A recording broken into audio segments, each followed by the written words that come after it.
CM Chandrababu పాలనలో ఉద్యోగులకు ఈ ఉగాది చప్పగా, చేదుగా సాగుతుందని, ఎలాంటి తీపి సంతోషాలు ఇవ్వడం లేదని Andhra Pradesh government employees federation chairman Kakarla Venkatarama Reddy ఆవేదన వ్యక్తం చేశారు.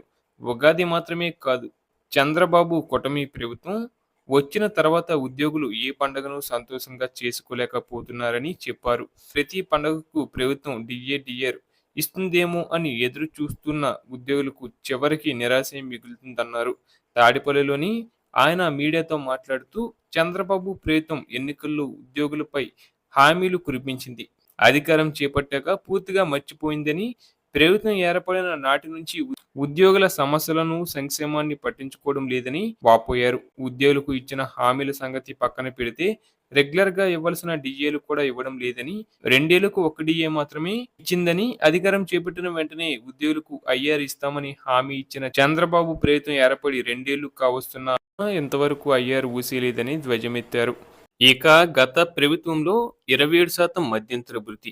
2019లో అప్పటి ప్రభుత్వం ఎన్నికల్లో హామీ ఇచ్చిన 27% మధ్యంతర భృతిని మొదటి కేబినెట్‌లోనే ఆమోదించి 2019 జూలై 1 నుంచి ఉద్యోగులకు జీతంతో కలిపి ఐఆర్ ఇచ్చిందని తెలిపారు. చంద్రబాబు ప్రభుత్వం 2 ఏళ్లకే ఉద్యోగులకు సుమారు 20,000 కోట్లు బకాయి పెట్టింది.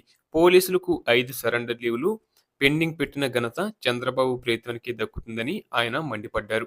కనీసం రాజీనామా చేసిన పీఆర్సీ కమిషనర్ స్థానంలో కొత్త కమిషనర్‌ను నియమించలేదంటేనే చంద్రబాబు ప్రభుత్వానికి ఉద్యోగులంటే ఎంత చిన్న చూపో అర్థమవుతుందని ఆయన అన్నారు. కేవలం 12వ పీఆర్సీ అమలును 2029 ఎన్నికల వరకు సాగదీయడానికి ప్రభుత్వం పీఆర్సీ కమిషనర్‌ను నియమించడం లేదని, ఇక సిపిఎస్ కాంట్రాక్ట్ ఉద్యోగులు, ఔట్సోర్సింగ్ ఉద్యోగులు, గ్రామ వార్డు సచివాలయ ఉద్యోగులు, వీఆర్ఏ, సమగ్ర శిక్ష ఇలా ఏ శాఖ ఉద్యోగులకు ప్రభుత్వం మేలు చేయలేదని ఆయన చెప్పారు.